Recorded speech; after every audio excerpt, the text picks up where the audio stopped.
Bonjour à tous et bienvenue dans Bref Frontier RPG. Donc on se retrouve aujourd'hui pour l'analyse de la première partie du batch Royauté de Bariura, c'est-à-dire les sœurs de Elsa et Alice, et cousines je pense, donc toute la famille.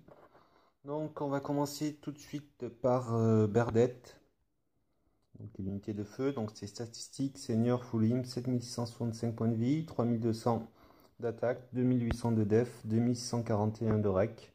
10 hits pour un drop check de 4, ce qui fait 40 CC maximum pour un coup de 42.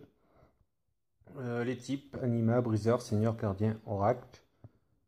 Le leader skill, il va augmenter l'attaque et les HP de 30%, augmenter la jauge bébé de 3 à 4 CC quand on est attaqué, et ajouter un extra hit, donc à hauteur de 50%.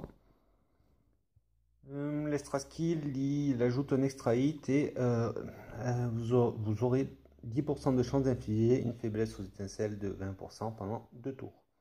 Son bref burst, donc il coûte 24 CC, il en génère 14 maximum, il frappe à 300%. Ses 14 hits de feu sur tous les ennemis, peut infliger une réduction d'attaque et de défense pour un tour à hauteur de 50% avec 30% de chance.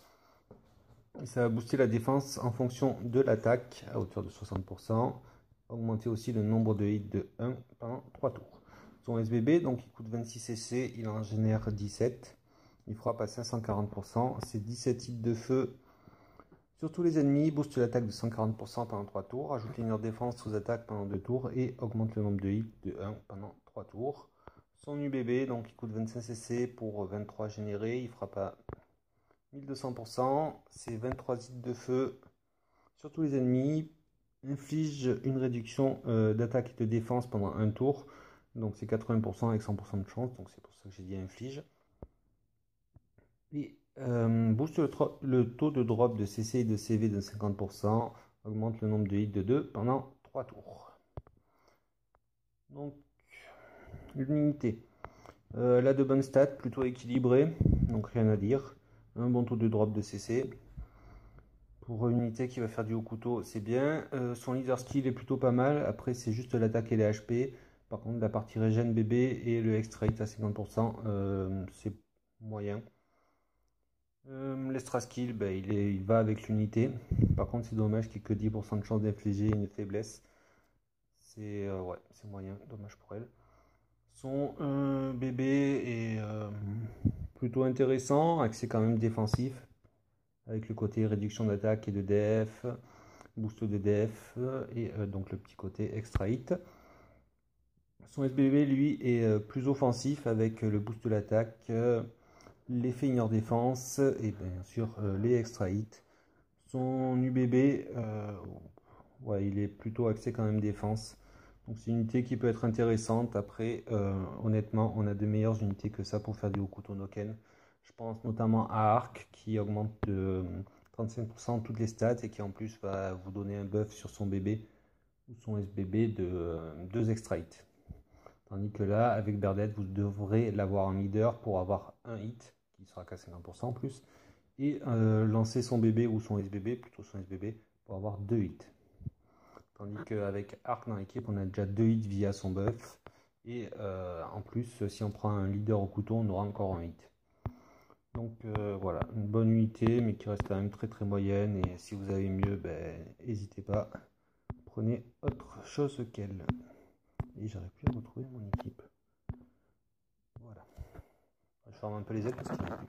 On passe de suite donc à Sareas, statistique en senior, full imp, 7733 points de vie, 3121 d'attaque, 2156 de def, 2922 de rec, 7 hits pour un drop check de 4 qui fait 28 CC maximum, un coup de 42.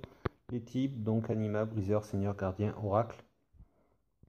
Le leader skill, donc il va augmenter toutes les stats de 35%, la jauge bébé de 4 CC, et la jauge bébé quand on fait des étincelles de 2 à 3 CC, son extra skill. Il va augmenter son attaque de 100% quand la jauge bébé est pleine. Son bébé il coûte 25 CC, il en génère 13, il frappe à 300%, 13 hits d'eau sur tous les ennemis. Augmente la jauge bébé lors d'étincelles de 1 à 2 CC pendant 3 tours. Et augmente donc la jauge bébé de 8 CC en instant. Son SBB il coûte 24 CC, il en génère 40 maximum. Il frappe à 140%. C'est 40 hits d'eau sur tous les ennemis. Augmente la jauge bébé lors d'étincelles de 1 à 2 CC pendant 3 tours. Augmente donc la jauge bébé en instant de 8 CC. augmente donc son attaque def et règle de 150% pendant 3 tours. Alors je sais que la description laisse sous-entendre que c'est toute l'équipe, mais j'ai vérifié et c'est bien lui. C'est sa propre attaque, sa défense et sa règle. Et ça va remplir sa jeu de bébé au maximum, donc ça va bien avec son extra skill. L'UBB, donc il coûte 30 CC, il en génère 25 maxi. Il frappe à 1200%, 25 hits d'eau sur tous les ennemis, augmente l'attaque de 250%, les attaques bébés de 500% pendant 3 tours et sa propre attaque de 250% pendant 3 tours. Alors, j'ai pas trop compris. Est-ce que ça se cumule avec l'augmentation de l'attaque générale ou non? Donc, l'unité, les statistiques, il a clairement trop de rec. Avec un mauvais drop check. Le leader skill est plutôt intéressant. Et après, en fait, l'unité est vraiment axée sur la régène de Brave Burst. Donc pourquoi pas, voilà, ça peut être une unité intéressante si vous n'avez pas une régène suffisante. Après, ouais, malheureusement, il apporte que ça. Et on a des unités qui peuvent être mieux. Je pense à Magena, à Charla et d'autres unités qui ont des buffs intéressants et qui nous permettent d'avoir donc du coup du bébé tous les tours. Dur, donc statistique, seigneur, full imp, 7621 points de vie, 3205 en attaque, 2862 en def, 2646 en rex, 7 hits pour un drop check de 4 qui fait 28 CC, un coup de 42, les types Anima, Briseur, Seigneur, Gardien, Oracle. Son leader skill va augmenter les HP de 40%, l'attaque en fonction des PV restants, donc de 120% si vous avez les PV au maximum, et 10% de chance d'infliger une vulnérabilité aux étincelles de 20% pendant 2 tours.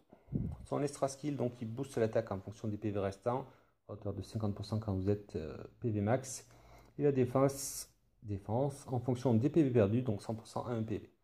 Donc plutôt intéressant. Son bébé, donc il coûte 25 CC pour 12 générés maximum, il frappe à 300%, 12 hits de terre sur tous les ennemis, booste l'attaque, la def de 120%, possibilité donc de regagner des points de vie en étant attaqué, donc c'est 20% de chance de regagner 20-25% donc des points de vie, ouais, des dégâts. Et ce pendant 3 tours. Son SBB, donc il coûte 26 CC, il en génère 15 maxi, il frappe entre 200 et 850%, donc c'est 15 hits de terre sur tous les ennemis. Les dégâts sont en fonction donc, de ses points de vie. Donc vous aurez un bonus de plus 650% s'il a les PV max. Voilà. 25% de chance d'infliger une vulnérabilité aux étincelles de 25% pendant 2 tours. Il va booster l'attaque en fonction de la def, à hauteur de 60%. Et il va donc vous offrir, enfin, vous laisser la possibilité de faire le nouveau buff, donc l'étincelle rouge ou le crit spark. Donc c'est 20% de chance pour plus 50% de dégâts. Donc je vous renvoie vers l'analyse de Malbel à ce sujet-là. Donc ce pendant 3 tours. Son UBB, donc il coûte 25 CC. Il génère 21 maximum, il frappe à 1200%, 21 hits de terre sur tous les ennemis. Possibilité, donc 100%, c'est pas une possibilité, d'infliger une vulnérabilité aux étincelles de 100% pendant 2 tours. Booste l'attaque et la dette de 250% pendant 3 tours. Et on va regagner donc des points de vie, c'était à hauteur de 75% des dégâts, quand on est attaqué pendant 3 tours. Donc une unité plutôt avec de bonnes stats.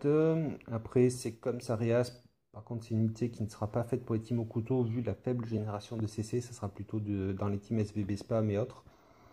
Le leader skill, plutôt intéressant, un peu trop axé sur l'attaque. Comme pas pour les trials et les défis en fait. Je pense qu'il faudra l'utiliser pour autre chose. L'extra skill il est plutôt intéressant. Les bébés, le SBB sont bien. Il offre plusieurs buffs.